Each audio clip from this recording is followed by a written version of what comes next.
বন্ধুরা, আজকে আমি আরেকটা নতুন রেসিপি করছি। আজকে করছি এগ সোয়া রাইস।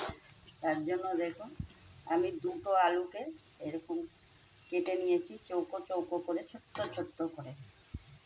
তার মধ্যে দুটো পেঁয়াজ আর একটু কারি পাতা সাদা তেলে আমি ভেজে নিয়েছি। আলুগুলো তো একদম ছোট দিয়েছি, ভাজা একদম নরম হয়ে গেছে। এর মধ্যে আমি এখন একটু দুটো কাঁচা লঙ্কা কুচানো দিলাম। দুটো কাঁচা লঙ্কা কুচানো দিয়ে তার মধ্যে আমি এর মধ্যে একটু ম্যাড্রাসি মশলা, এটা কিন্তু লঙ্কার গুঁড়ো নয়, আর একটু হলুদ গুঁড়ো, এটা ম্যাড্রাসি মশলাটা দিলাম আমি। এর মধ্যে আমি দুটো ডিম ফাটিয়ে দিলাম।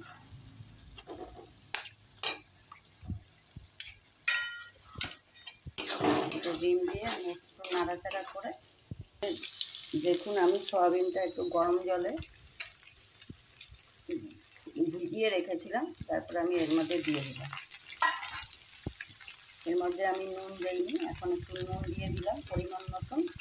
নুনটা দিয়ে একটু ফ্রাই করে তারপরে আমি রাইসটা দেবো।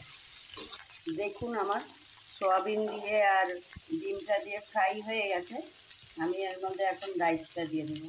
আমার রাইসটা ছিল বেঁচে থাকা রাইস, এটা তাই এটা আমি এরকম করে দিলে আমার রাইসগুলো সব উঠে যায়।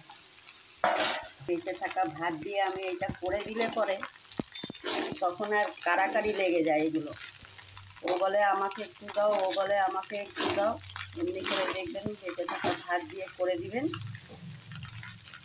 সয়াবিন দিয়ে ডিম দিয়ে, দেখবেন খেতে এত টেস্ট হয়, কেউ ভুলতেই পারবে না এর টেস্ট।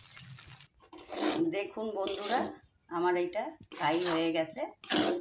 আর এইটা আপনারা সকালেও খেতে পারেন, সন্ধ্যার সময়ও খেতে পারেন টিফিনে, আবার রাত্রের বেলা ডিনারেও খেতে পারেন। দুপুরের ভাত যদি বেঁচে যায় তাহলে এটা দিয়ে ডিনারও করে নিতে পারবেন, কিছু লাগে না এর সাথে। এরকম করলেই শুধুই খাওয়া হয়ে যায়।